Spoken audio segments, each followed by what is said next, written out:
Yes. Let's go. Yes. Right. Yep. Buenos días and buenas tardes, amigos. Bienvenido a la ABF Online Talk. Hey, am I good? Very good. Brilliant. Happy New Year and Happy Lunar New Year, wherever you are. You know, we're still in a New Year's holiday. And with the mood of New Year, we're not finished until 15th January on the lunar calendar. It's the Lantern Festival. So, you know, in Taiwan, still, you know, the New Year holidays. And today is very special because today is spring commences.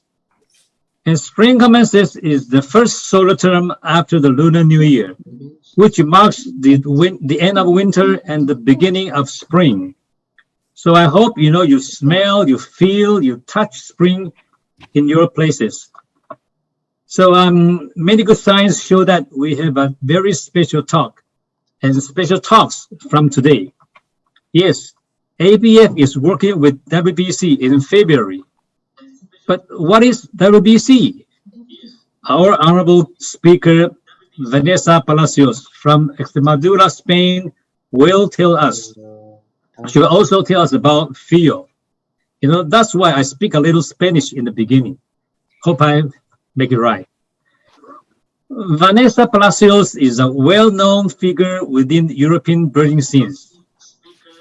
She's responsible for developing nature and birding tourism in Extremadura, Spain, her homeland, and one of the Europe's premier birding destinations. Vanessa also coordinates the Birding in Extremadura Club. And in her role in Extremadura Tourism Department, she has organized international ornithological conferences, tours, events, and promotional campaigns in Extremadura and worldwide. And Vanessa is a bright, vivacious cornerstone to WBC.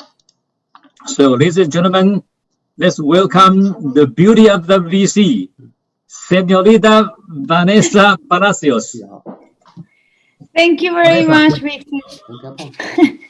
Thank you ever so much for your always very, very kind words to me. Happy New Year to all of you and every one of you. I hope you are all well. Thank you very much for inviting me over to share this time with you and also this virtual space. I hope one day we can put the virtual scene a little bit to one side and meet up in real life, in reality, I mean, in the present. So thank you so much. As Victor was saying, my name is Vanessa Palacios and I work for the Extremadura Tourist Board. We are very lucky in Extremadura because they decided some time ago, a long time ago, over 10 years now, to have someone responsible for the wildlife, the ecotourism, nature, especially birds in Extremadura and the birding area.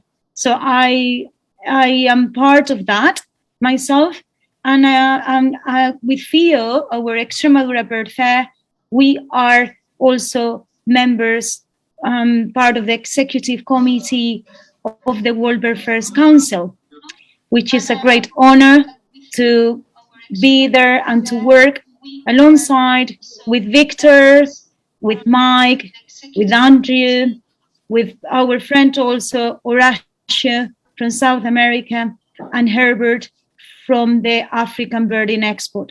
So all of us, we've been in contact for some time, and we are going to talk today about the Birdfsairs Council, as well as FIO, the Extremadura Bird Fair, and this small corner in the western part of the Iberian Peninsula in Spain, down in Southern Europe. So I'm very happy to share some time with you. And so we'll go through a presentation. And if you like, by the end of the presentation, we can have some time for questions or to share any thoughts and I'll be more than happy to, to answer anything I could help with. Thank you very much. Right. Should I? Thank you. Should Yes, I please. start sharing the? Yeah. Yes. Okay.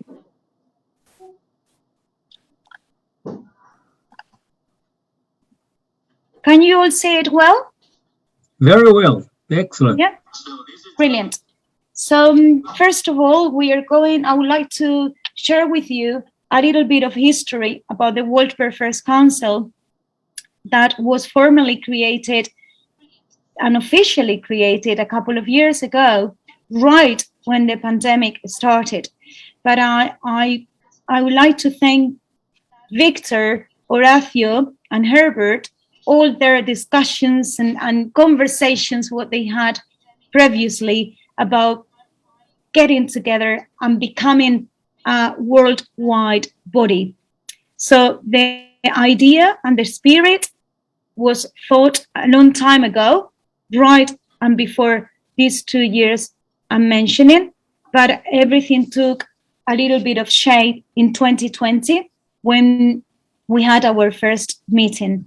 So the World Birdfairs Council, it was created to basically to make the long story short and be brief, we all share lots of things, we've got in commons across the world.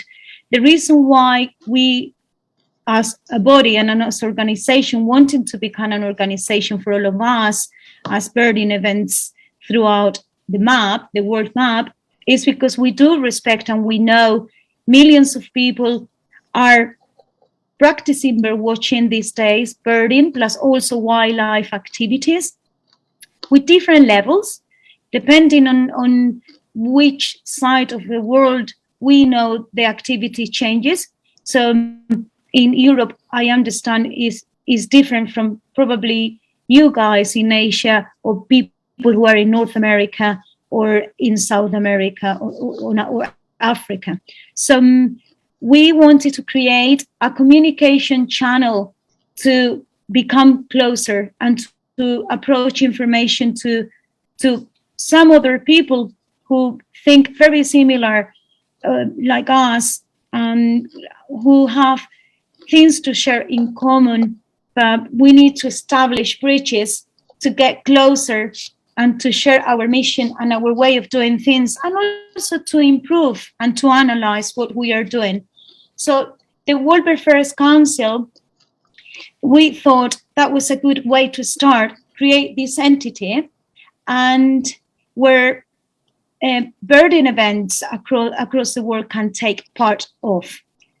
Our mission of the World Birdfairs Council is to support sustainable development across the world by enhancing the promotion of birding tourism through birding events, as we do, contributing to conservation and increasing public awareness of nature. Because some of us, we do work on eco activities, ecotourism, but there is a responsible, obviously, way of doing things. So we want to make it visible, and the World Birdfairs Council wants to take part of that as well.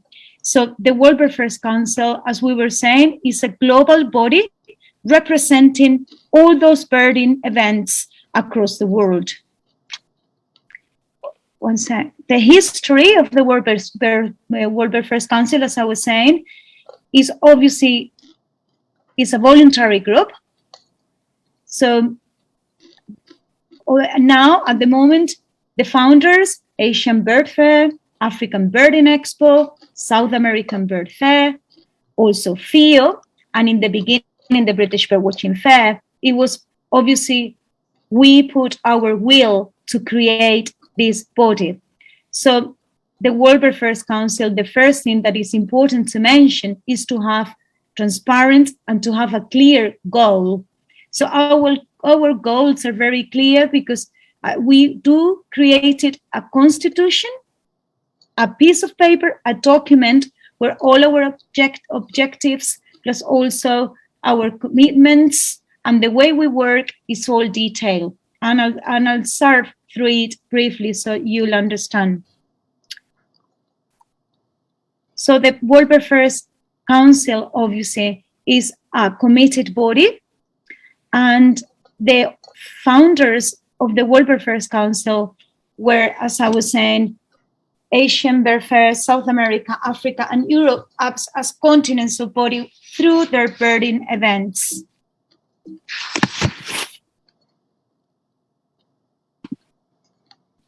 One second, I'm trying to move a little bit. Oh, okay. We do have, obviously, the WBC objectives as any organization. And I'm going to mention some of them here, although you can, again, I can share with you the Constitution. We can share that document with you, and you can go through all of them. We have 15 different objectives, and this Constitution, of course, is a living document. So we, as well as we'll be moving forward through the path and take the direction we are taking, will be adding if we consider, and if it's obviously according to the circumstances and the situation will do it. So some of them I detailed then on this slide, like obviously working together and share experiences and learn from each other, and obviously cross even information from one side of the world to the other when it comes to birding events. Not only bird fairs, we are talking about bird expos, festivals, all related to birding, and obviously including conservation, environmental education, and so on.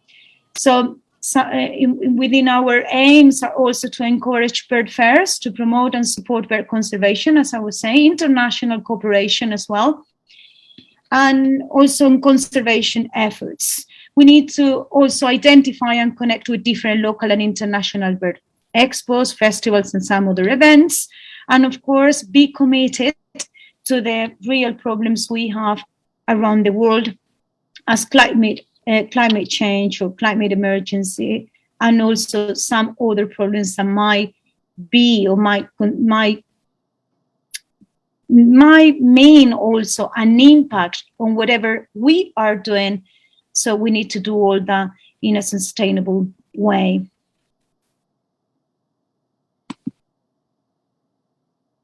So the World Birdfairs Council has an executive committee, and I'm going to explain to you briefly how we do that and also what it means. So because it's very super simple. So the executive committee is obviously a representative of each event that were the founders of the WBC from the beginning, 2 years ago, as I was saying.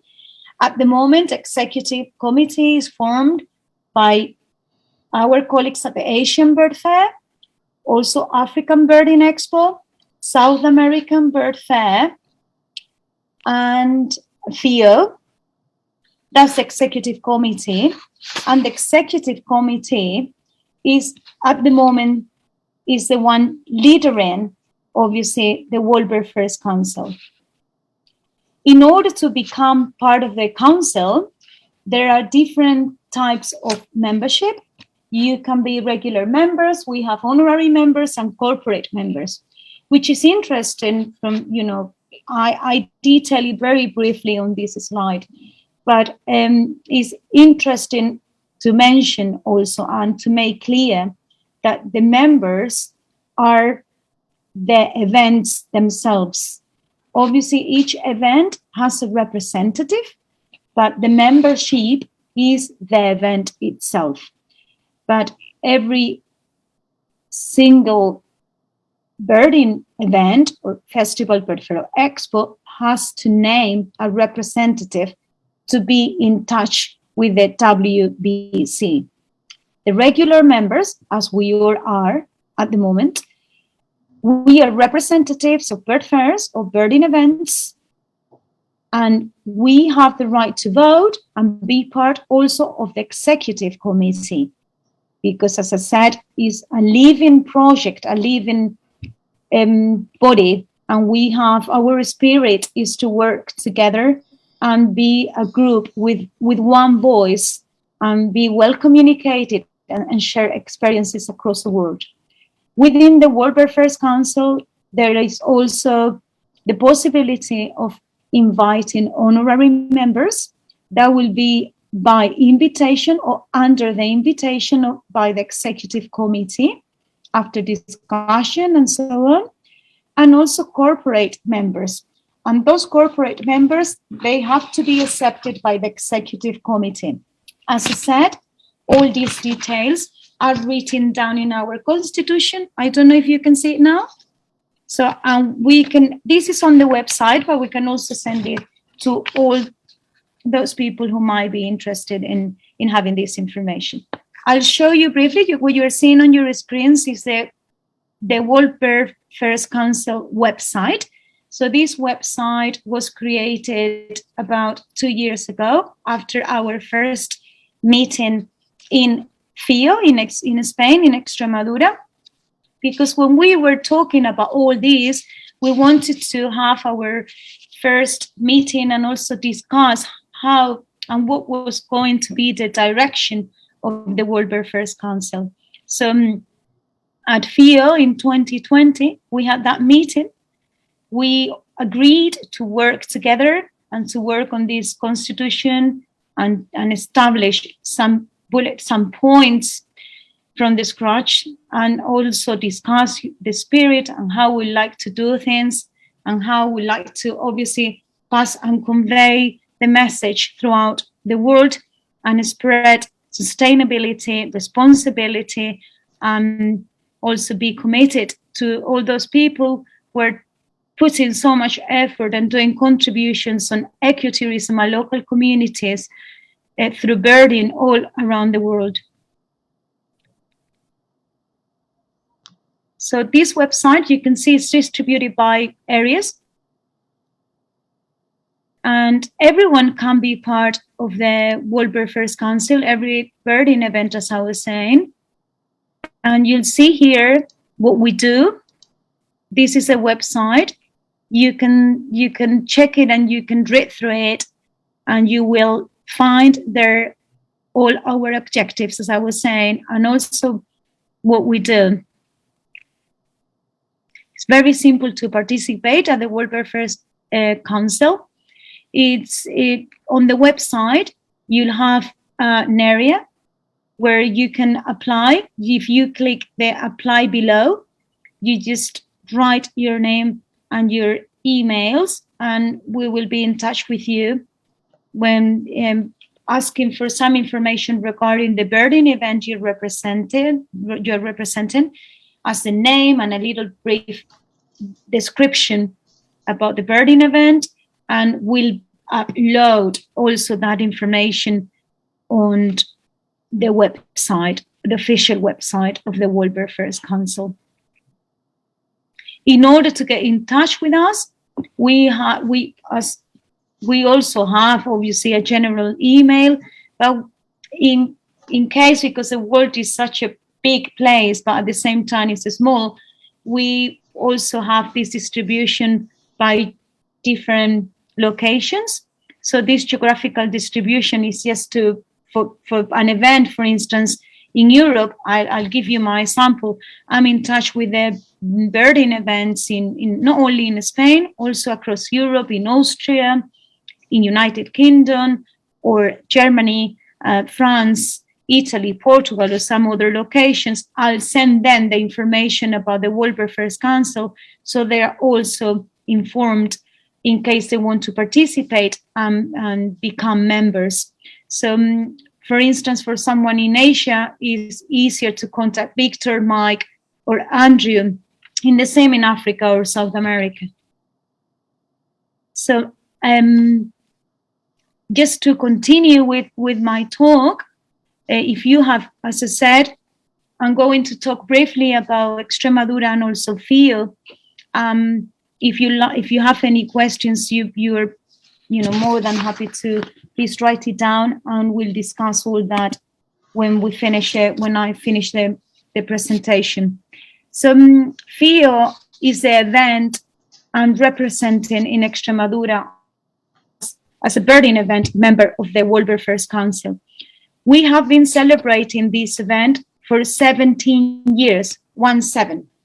Last year, we couldn't make it because of the pandemic, and we did a virtual edition, and it was fine. It was good, but obviously it doesn't work as good as events that obviously we are quite used to meet each other face to face out in the field and watching birds. That's what we like. So it's nice to look for alternatives.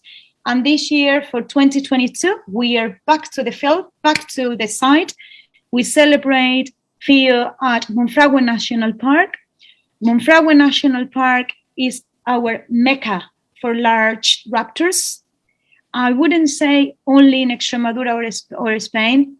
I think possible it is the mecca for raptors in Europe. We possibly have the largest colony of black vultures in the whole of Europe. So Monfragüe is a great site. It's the only national park we have in Extremadura. And many people, when they go birding in Spain, they come to Monfragüe. Extremadura, just for you to know, it's a region located in the southwest of Spain.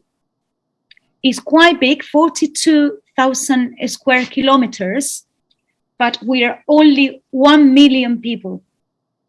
So we are not, it's not populated, like it's quite very low population density. So we have a variety of landscapes, brilliant variety of habitats. We've got from Mediterranean forest, you'll find pastures, rocky mountains. Those rocky areas are very interesting for birds to breed. So it's very safe for them to breed. So it's nice, and it makes obviously those areas very different from some others when it comes to population of some species in particular. So one of the very traditional landscapes of this part of the world is a habitat called dehesa that is formed by coke trees and oak trees. You know, have you ever heard about the Iberian pigs, the jamón, the cured ham? Is quite well known in this part of the world. We've got this Iberian pig that is maintained like it is by race since even Roman times, and it's like a gastronomy delicatessen. So all those animals, they live in the wild, and the landscape of the dehesa is man-made, so it's very sustainable. We as culture have been working on that landscape and trying to obviously grow through that landscape for millennials. So I'm going to share with you a video about the Extremadura Bird Fair, that birding event we have in this part of the world, that this year, for the 17th time, we will celebrate again from the 18th to the 20th of February at Monfragüe National Park, with a great variety of talks, wildlife photography, also arts, literature, sounds, landscape sounds, workshops, children activities. You'll see, I'll show you briefly. So you'll see, let me just put, I'm going to minimize this. One sec. Yeah, that's better.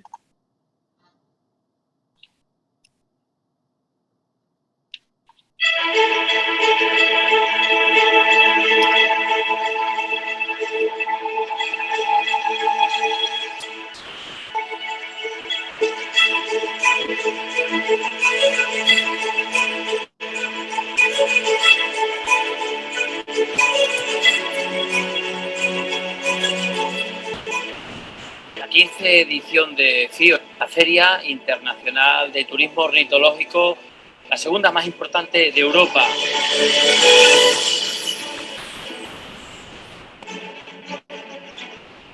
Be able to market or make meeting place where people that are interested in birds and wildlife photography, where they can meet and discuss. I think it's quite important to have fairs like this to promote people's awareness of the wildlife and conservation. I think it's the whole idea with Birdfairs is very nice.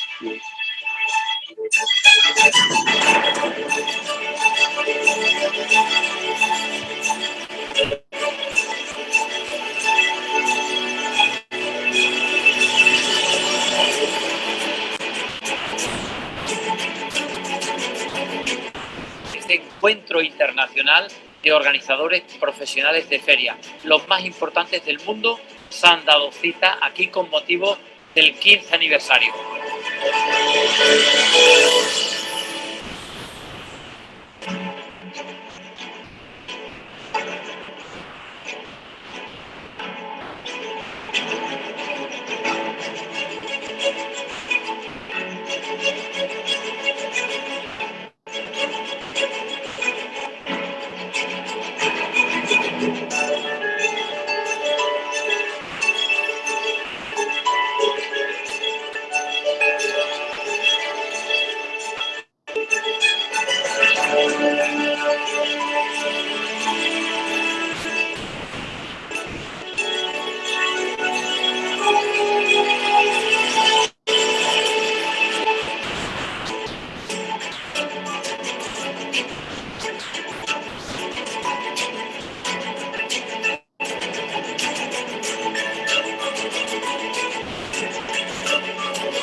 I hope you enjoy. That's just to give you an idea about also the space where the area where the bird fair takes place, and also the people, the experience a little bit, how is the ambience and the variety of activities also.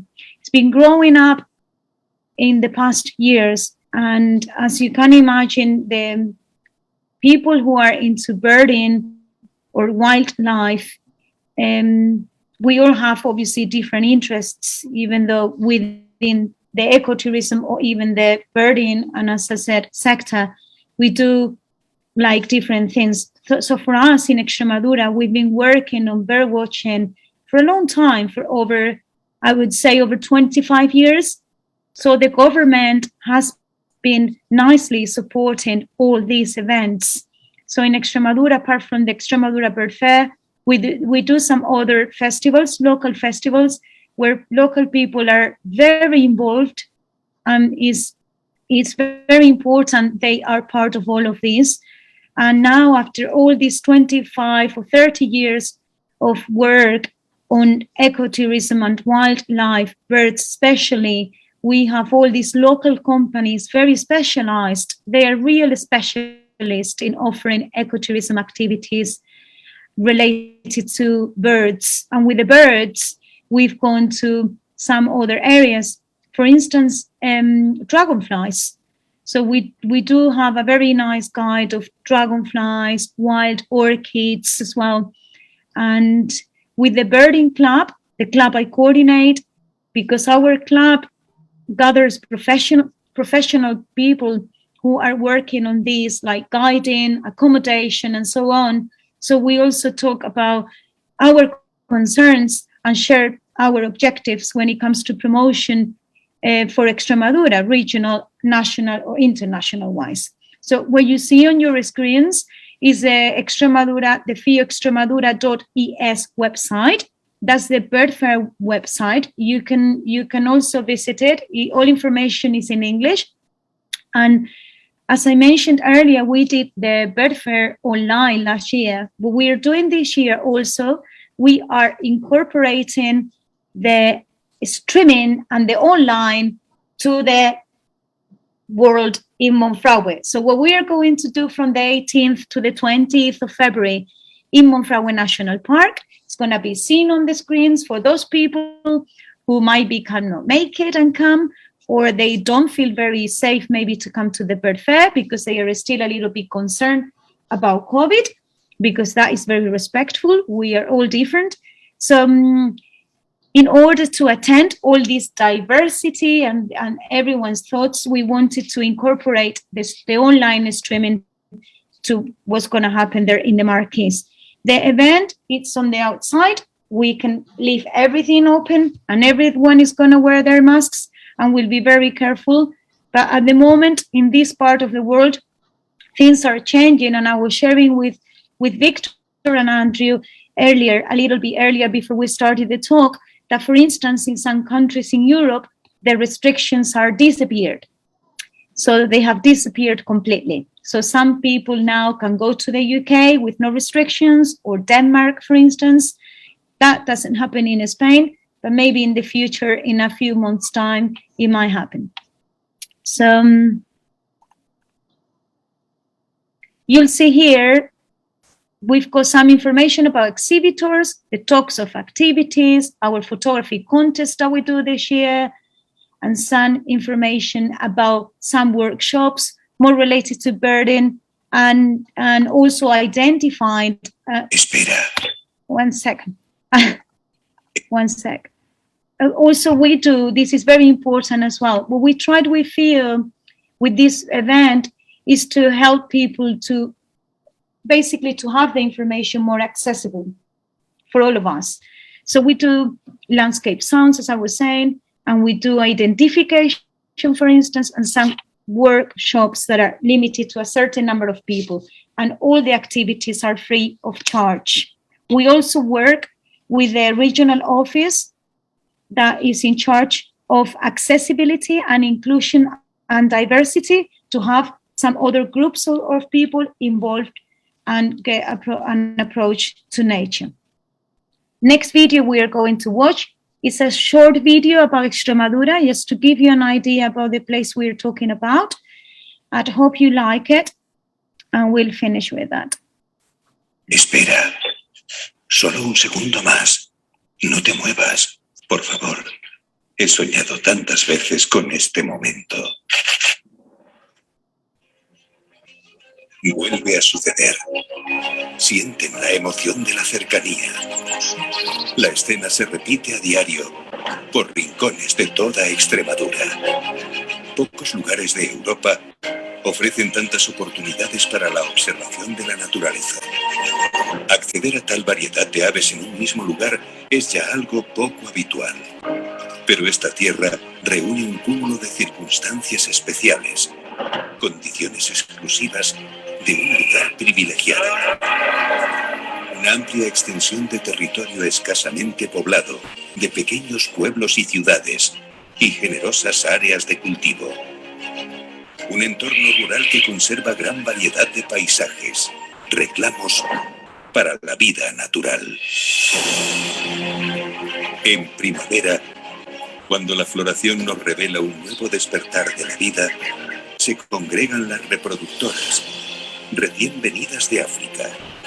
Es momento de viajar por las carreteras que cruzan los llanos, de pararse a contemplar el cortejo de las esteparias. En verano, mientras el sol impone su color dorado al paisaje, es tiempo para adentrarse en la frescura de bosques de montaña, de acercarse a los ríos a observar la vida reunida en torno al agua. En otoño, esta tierra recibe a miles de aves venidas del norte. Aquí paran, se congregan en busca de alimento, reponen fuerzas antes de aventurarse en su gran migración por África. En invierno, el sonido de miles de grullas resuena en los campos. Llegan atraídas por un clima suave a una tierra que las tratará mejor. Son solo una especie en la rica diversidad de aves invernantes que nos visita en esta estación. El mismo ciclo se repite cada año en un espectáculo natural diverso que Extremadura ha sabido preservar. Visita esta tierra elegida por las aves. Acércate a ellas y déjate acompañar. Recorre sus paisajes de la mano de quien mejor conoce este territorio. Personas agrupadas en el Club Birding te guiarán. Explora con el respeto que merece este lugar. Tu viaje ha sido cuidadosamente preparado para que todo aquello que buscas pueda llegar a pasar.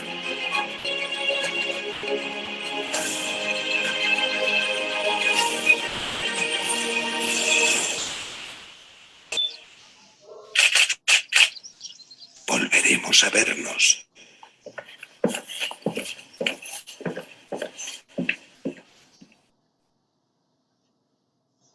So that will also, I wanted to share this video with you because this puts together also the natural resources, so nature and everything that a location's got to offer with the people who are at that location, and local services and local culture also, that is very important when we talk about ecotourism. And I think it's got lots to do with the WBC, with the World Birdfairs Council spirit. So in a location like Extremadura, and for us and to us, with the help of the government, it's been very, very important to develop ecotourism birding, especially, as I was saying. Birds are for us, and the meaning of birds for us as a community, as a region in Spain, as you can also see, the official logo of Extremadura is a bird, is a white stork. You have, in that part of the world, is a different white stork. But for us, we didn't even realize we were so much connected to birds. When that logo was created, it was when the democracy started in Spain, right after, a few years later. So it's quite, people didn't realize, when you come here, it's full of white storks all over the place, and they thought of white stork as a logo to represent the region. And when I see that logo, I think this is us, because obviously there's plenty of birds around. We identified ourselves with what we see around us. So birds to Extremadura are, I would say, for us, it means our petrol. Our economy is the field. Some people say the economy of a country or the business is this resource. I say for some countries is, again, petrol resources or mine, or for us is wildlife. This is our strength. So it's a great honor as an event, be part of the World Birdfairs Council, and also create with all of you new ways of obviously doing things to make us, grow, all of us, and do good things. So thank you very much to you all. Thank you very much for this opportunity. Thank you. Thank you very much, Vanessa. Thank you so much. Excellent. My pleasure. Thank you. Anyone's got any great. questions? Yeah, then we know, what's WBC, we know what's happening in FIO, and if comments or questions from the audience, guys, just show me your hand. Now for FIO this year, what we've done on our bird fair that is different maybe from other events, I know some events in this part of the world, they do it this year, and we offer a very variety program. I mentioned we've got big names nationally and also international, plus, but it is from even nature writing. For people who like writing, we also have wildlife photography photography program, special for amateurs and photographers. And in everything we do also, which is very important, because I think this is also part of becoming member of the Birdfairs Council, is we do in our official program, we mention the Birdfairs Council and also the new events coming. So we want basically people from this part of the world to know what's happening in the other side of the world, because it's very good to be informed. Yeah, I have one question, Vanessa. Do the members have to pay membership? Very important. Very important question, Victor. Sorry, I forgot about that. When it comes to money, the Birdfairs Council Executive Committee decided from the beginning, that's why I also mentioned transparency and clear goals. We do not manage money. So that's very important. Members, birding events, they don't have to pay a fee to become part of the Birdfairs Council. So there is no money involved. Thank you. So that's very important. Hmm. So free membership. It's free membership, yes. Yes. But we do accept like a donation, right? Or contributions. Yes.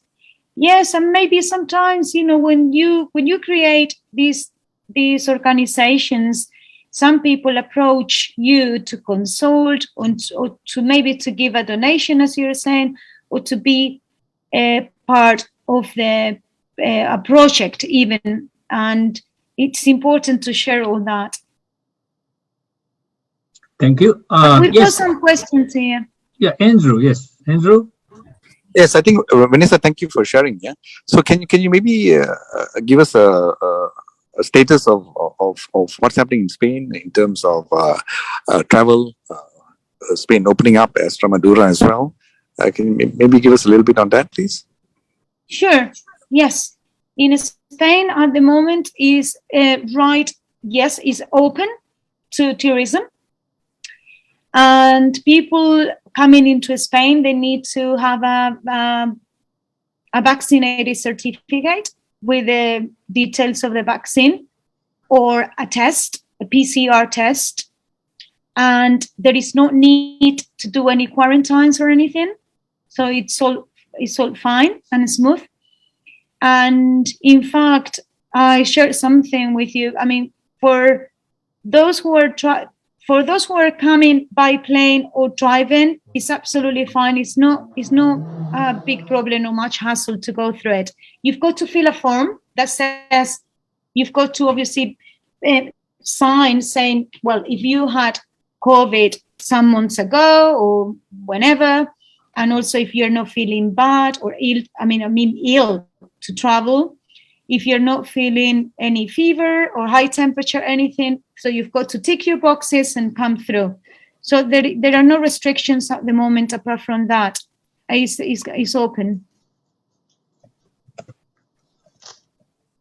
Yeah, and we also, it's important to mention, you know, we are bordering Portugal here. So from my house to Portugal is less than 1 hour drive, and we can still cross the border and it's all fine.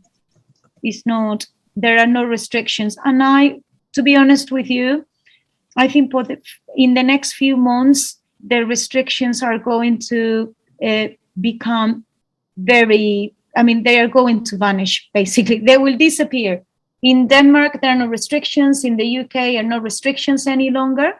So obviously, we wear our masks all the time. That's for sure. I mean, we have to wear our masks and we have to keep distance. But apart from that, the situation now is quite relaxed, I would say. Compared to what we've gone through, it's better. Yeah, compared to Madrid, I think Extremadura is much safer, right? Yes, because the thing is here, we've got so much space. People are, we never queue, for instance. I give you a sample. When I go to work, to my office in the morning, and we are not doing home working, we are all working at the office. We've got to wear our masks, but it's fine. But I can never say I go stuck in traffic, because no one will believe me. I can never say I go late to the office because I go stuck in traffic. It was hectic. We'll never say that in Extremadura because there is no much traffic. You never get stuck in traffic. So we're talking about, as you say, Victor, is open land. And also, I must say, it's very easy for people who, when they come here, easy to drive around, no busy roads, very good infrastructure, not many people around.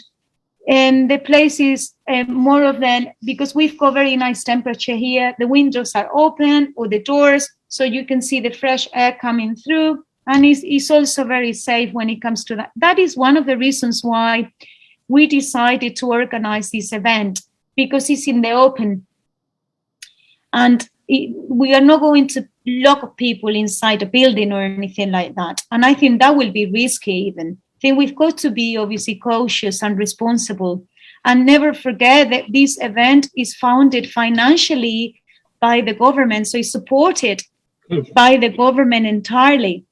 People don't pay to get in. Obviously, exhibitors, they do pay, but the audience, it's all available and free, you know. So we have to look after people. And we decided to go ahead because we can, there are open marquees, so we can keep everything open. And we can also look after the number of people in the marquees if it's necessary. But even though I must say, do you remember some time ago, I don't know if you probably have in your countries a percentage of people coming, I mean, like a forum maximum of people for events, yeah? We haven't got that anymore. You can have a cinema packed, I mean, fully booked. Everything can be fully booked at the moment here. It's not a problem. Wow, okay. Right. So, guys. So it depends. And some people, I think, all restaurants, hotels, so they are taking their own responsibility themselves, and they are very cautious. So you don't go to super busy restaurants. We don't have that kind of facilities here, like very, very busy places. We've got plenty of space, and I think, as you said, it'll make it a good choice because it's safer. Also, for people now that we, you know, in the recent months, everyone's been talking about ecotourism and how wildlife was going to increase, because obviously people, societies in general, are going to be more interested in doing wildlife activities. Here, even though it's been increasing, it's still, it's not like a mass tourism activity. So we are still for us, it hasn't changed much, because I don't know for you guys, your birding groups, our birding groups here are quite small. We are talking about 6 people, 8 people traveling. So it's still quite safe. Right, thank you. Talking about the funds, the money, maybe Mike can add something more. Mike, do you want to explain about the base of the WBC or ABF?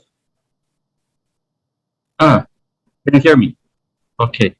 The Asian Bird Fair is run in the same way that the World Birdfsairs Council. The Asian Bird Fair also does not have any funds. We're all doing this as volunteers. In fact, we spend our own money to, sometimes if we get invited to some events, Victor, Andrew, and I spend our own money to travel to these countries. So we think it's more difficult if you have funds, because you'll have accountability and to do this, to do that. So we try not to get any funds, except for some very basic needs. But we welcome contributions. We welcome donations. Yeah. Yeah, I think it makes everything, for a start, as you said, Mike, for a start, simpler. I think it's simpler. And also, I think it is very important to be loyal, and honest to whatever, to the thoughts, we all share.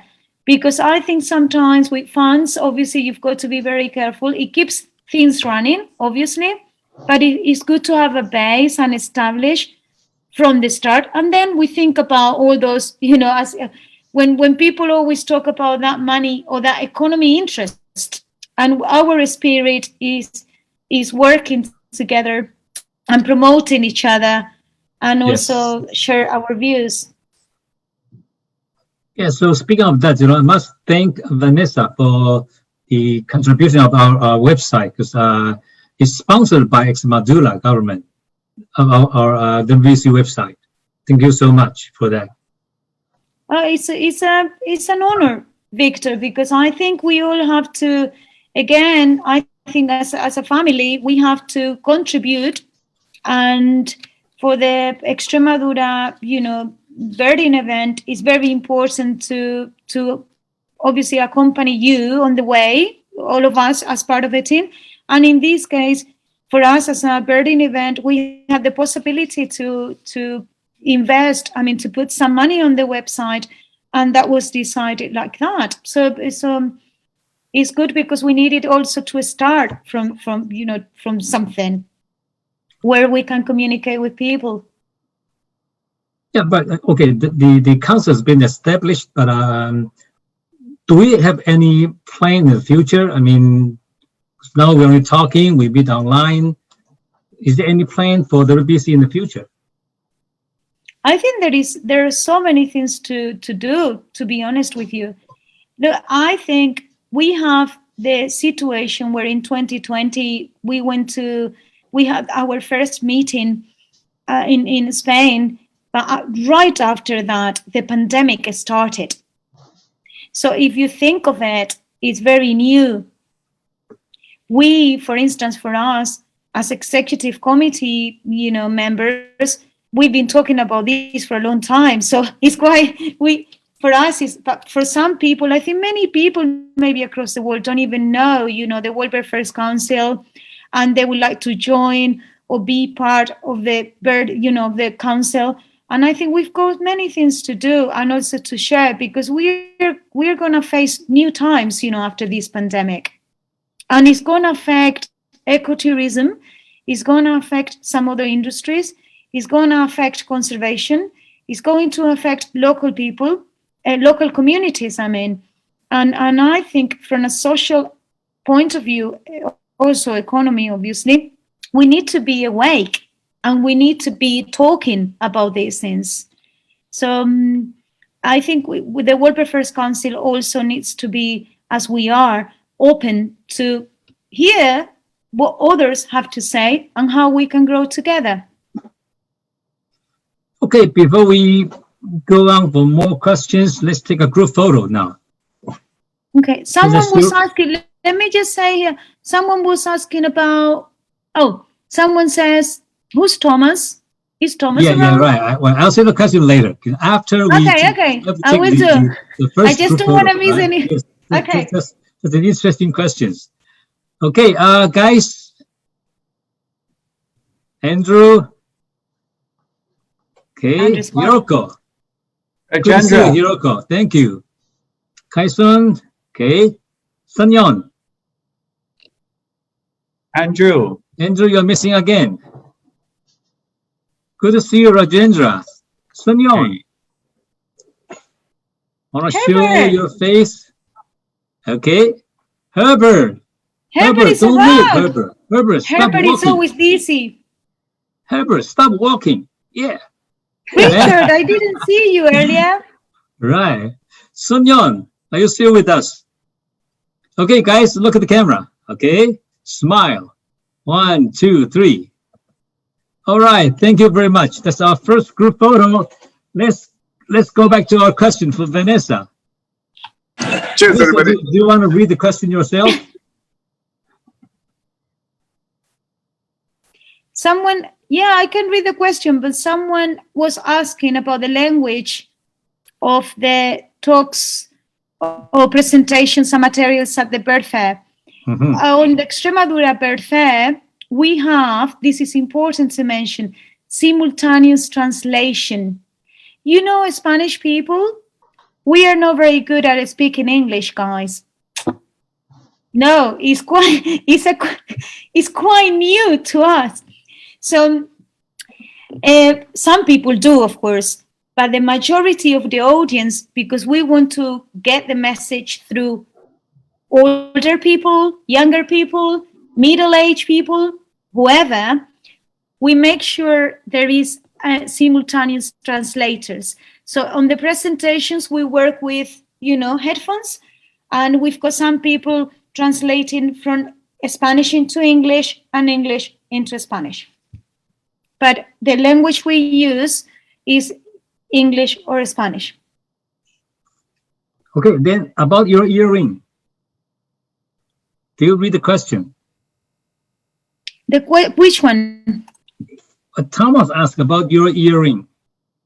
Oh, my earring. What's the bird of the earring? This one here. A pied avocet. Oh, pied avocet. Nice bird. Nice bird. Yeah. Right. Yeah.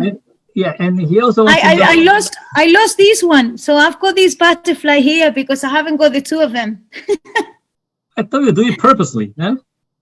Yeah, gosh, I missed one. I lost one of these ones. You know Wader Quest? Wader Quest is an NGO from the UK. Yeah, Wader Quest, yes. Yeah, they look after waders, so they sell these. Very nice earrings. Okay, then Thomas also wants to know what's the date of next year of FIO. Okay, the dates of next year, and this is also good to share with you because you guys, if you organize events, I'm sure you've got lots to think when it comes to the dates. So the dates of FIO are always the last weekend of February. All right. And next year, I think, is from the 23rd to the 25th of February. I think it will be. The reason why this year is from the 28th to the 20th instead of the last weekend is because the last weekend of February is Carnival in Spain. Hey. And it's everyone. So we didn't know how it was going to be with the pandemic. And in the case that things improved or had improved, people would do activities with their kids. So we wanted to do it different weekends so they have something else to do. And more importantly, the reason why we're doing is February, why? Because in our high season for birds is spring, obviously, is the highest, is the high season.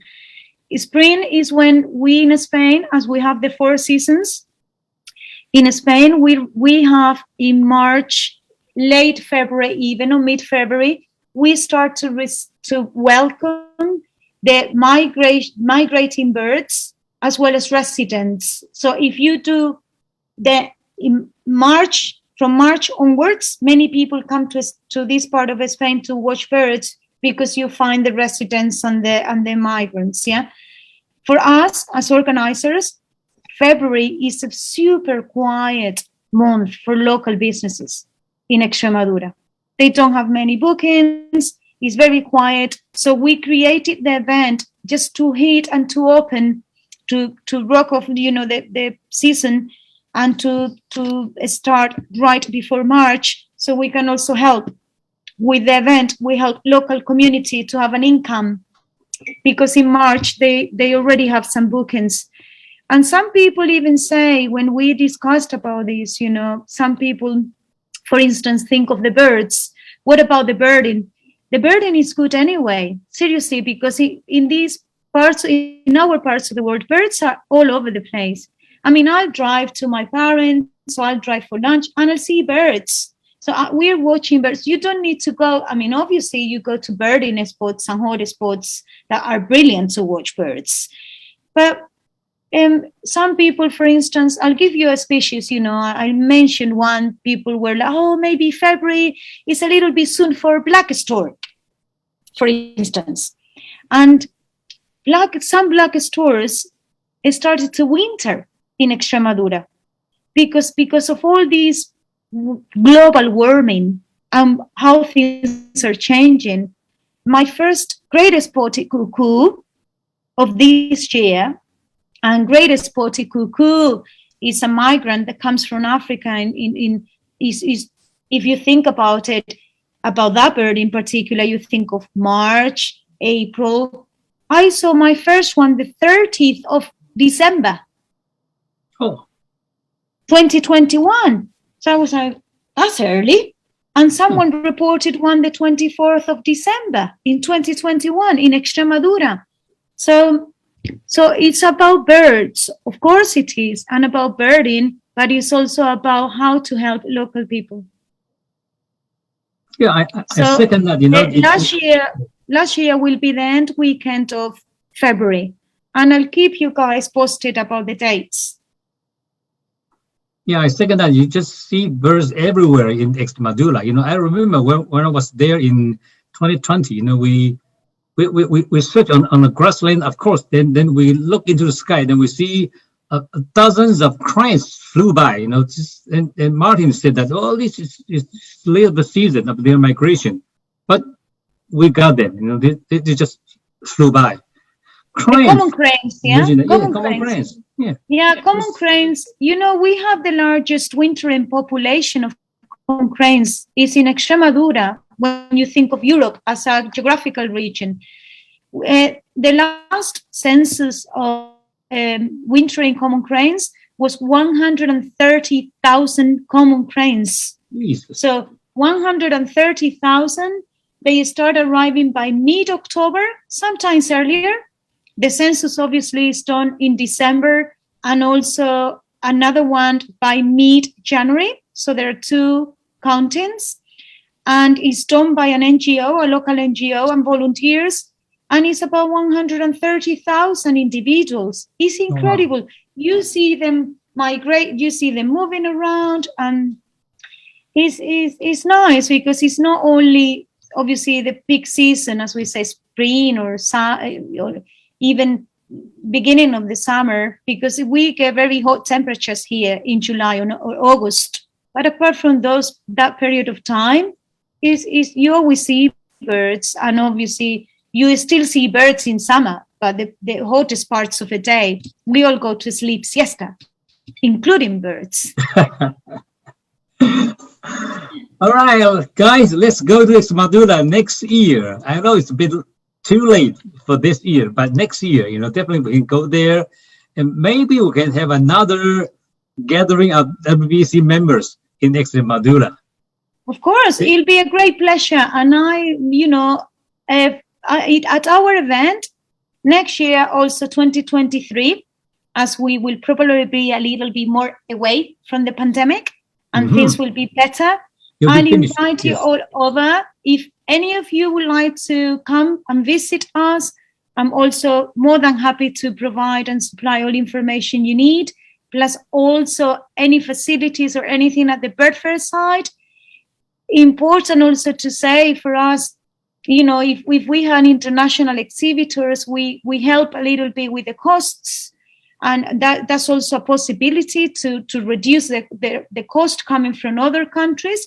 And also, if you'd like to give a talk about your countries, about your birding, about your initiatives, please feel free to share with us. We created this event for all the birding community. So we're all members, and we all take part of it because, it's a great scenario, stage for all of us, and available to you, of course.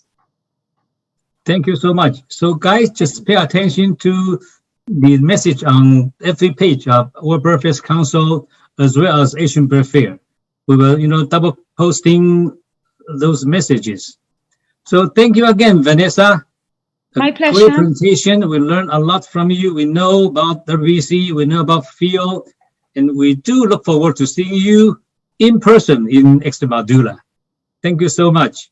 Yes. Thank you so much, Vanessa. Thank you. You're very welcome. Thank you, Vanessa. Thank you, Vanessa.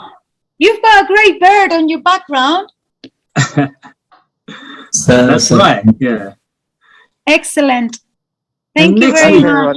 yeah, next week, Andrew. Hello, Andrew. Andrew will talk about Asian Bird Fair in Hola, his Javier. style. So see you guys next week about Asian Bird Fair. And at the same time, stay safe, stay healthy. Thank you, guys. Yes, thank you. Stay safe. Gracias. Thank you, Vanessa. Take care. Cheers, cheers. Yes, gracias. Yes. Bye-bye. Yeah. Thank you. Bye, See you next guys. week. Night, Thank you so night. much. Thank See you. you soon. Bye. Bye. Bye.